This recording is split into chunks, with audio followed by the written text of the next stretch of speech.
Barnoota haalaan barbaachisaa ta'e takka isinii qabadhee dhufeen jira.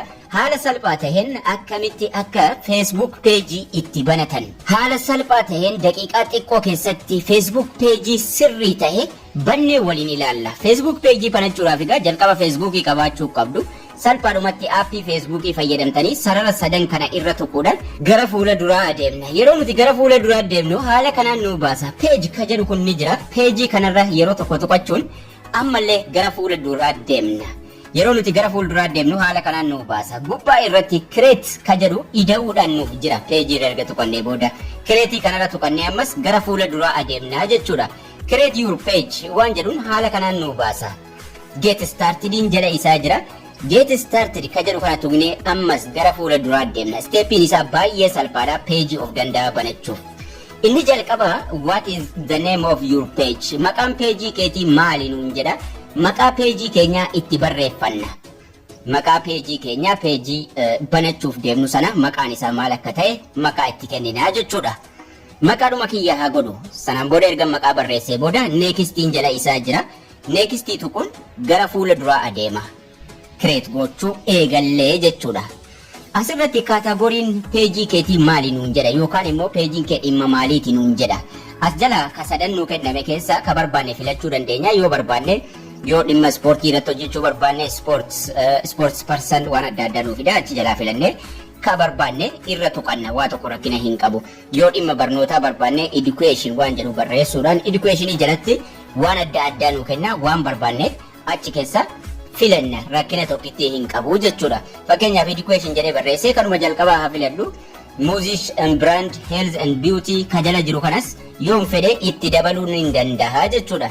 Yoo nan barbaachifne immoo xnxxdhaan balleessuudhaan create ka jedhu ka jala jiru tuqeen gara fuula duraa adeema. Create tuquudhaan gara fuula itti aanutti darbinaa jechuudha. Asirratti finish setting up waan jedhu nuuf fidee jalqaba irratti sanduuqni jiru bio waan jedhu. Bio jechuun biography keenya yookaan immoo eenyu akka taane waan ibsuu danda'u yookaan immoo waan irratti hojjechuu dandeenyus yookaan immoo waan irratti hojjechuudha deemaa jirrus irratti ibsuu dandeenya yookaan immoo waa'ee keenyas bal'ina irratti barreessuu dandeenya. Kontaaktii jedha achi ka'e weebsaayitii yoo qabaanne weebsaayitii kana irratti guunna.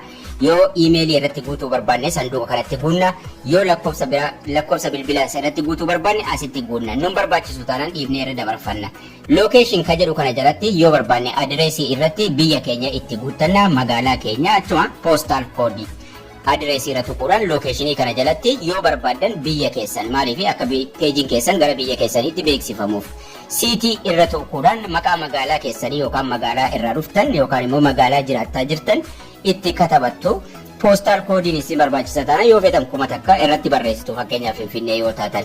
Gariin nun barbaachisu neextii tuquudhaan gara fuula duraa deemna.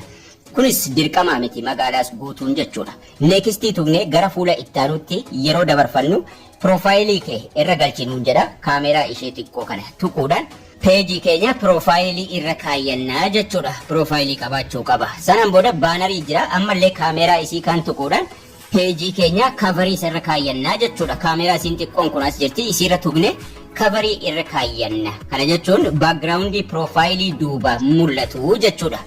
San an calliseetuma baakgiraawundiinuma duwwaa takka irraa haa kaa'u isin maqaa keessanii waan feetan hojjettanii irra kaa'uu dandeessu. Edit action button ka jedhu kun ni jira. Achirra tuqanna erga profaayilii kaayyannee booda jechuudha. Edit action button. Isii kanarra tuquudhaan waan feetan filachuu dandeessu.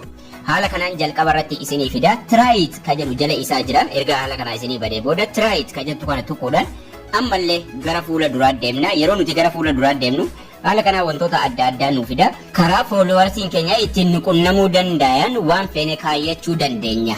Kiyya meseenjariidha. Meseenjarii dhumarraa akka namni na qunnamu irra kaayyadheen jira. Irra taa'ee jira ofumaa isaati. Waan feetan irra kaa'uu dandeessu. Akka namni iimeelii isinii barreessu waan feetan gochuu dandeessu. Sanaan booda next ka jedhu ka jala isaa jiru tuqnaa jechuudha. Hundi keessanuu osoo meseenjarii irra kaayyattanii baay'ee bareedaadha. Next ka jettu kana tuquudhaan gara fuula duraa deemna. Save ka jedhu kanallee ammallee tuqnaa jechuudha. Save ka jettu kun jalarra jirti. Save tuqna. Sanaan booda neextii tuquudhaan amma gara fuula duraa adeemna. Bakka profaayilii keenyaatti nu deebisa. Next ka jedhu tuqnee gara fuula duraa gara steepii itti aanutti dabarfannaa jechuudha. Next tuqnee yeroo nuti gara fuula duraa deemnu WhatsApp keetiif page kee wal qabsiisinuun jedha. Yoo barbaanne irratti guuttannaa lakkoofsa bilbilaa keenya yoo nu barbaachifne immoo skip ka jedhu kana tuquudhaan ka jala jirtu kana tuquudhaan irra dabarfannaa jechuudha. Skip jennee irra utaalla. Ammallee asitti next ka jedhu tuquudhaan irra dabarfannaa. Add friends gochuu dandeenya. Dan ka jedhu tuqannaa amma fuula kana irratti dan haaluma kanaan dhiifne dan isii jettu jala jirtu kana tuqunnaa jechuudha. Amma almost xumurree jira garuu settingii tokko waan nuti dirqama sirreessuu qabnutu jira jechuudha.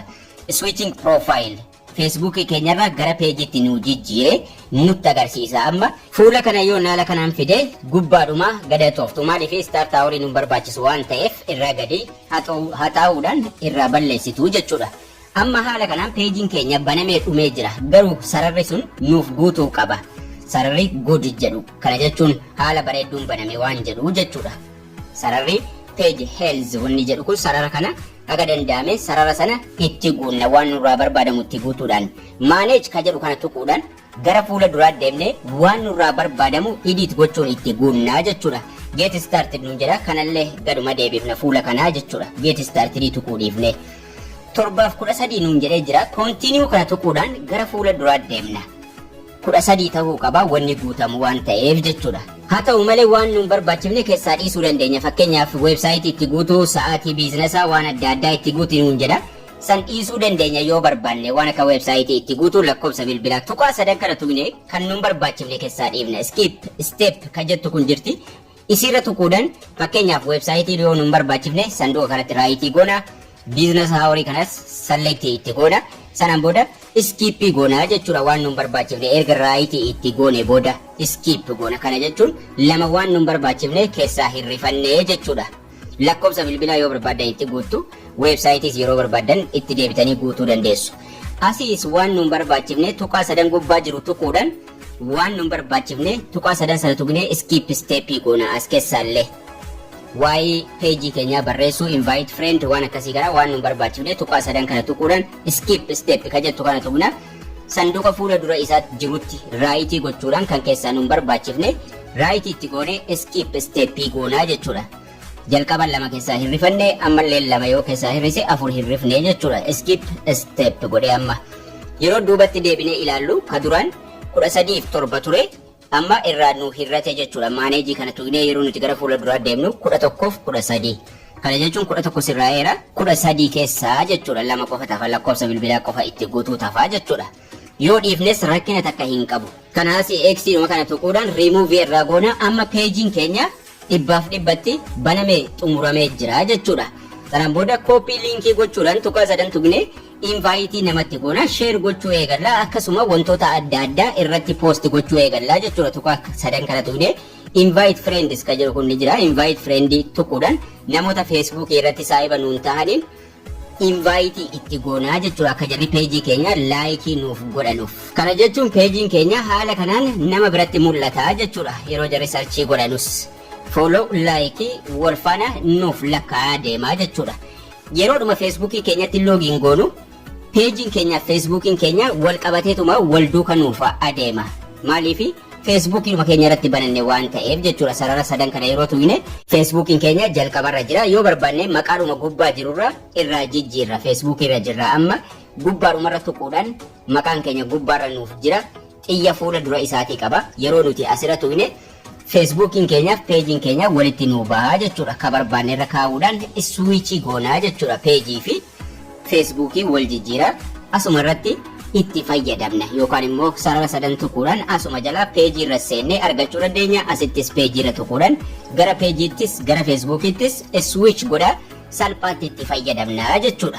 Egaan haala salphaa ta'e kanaan peejii mataa keessanii banachuu dandeessu isiniin jedha. Akkasiin irraa barattan abdii guddaan qaba. Barnoonni keenya har'aas kana fakkaata. Haga barnoota kutaa itti aanu walitti deebinutti turtii gaarii nagayaan tura.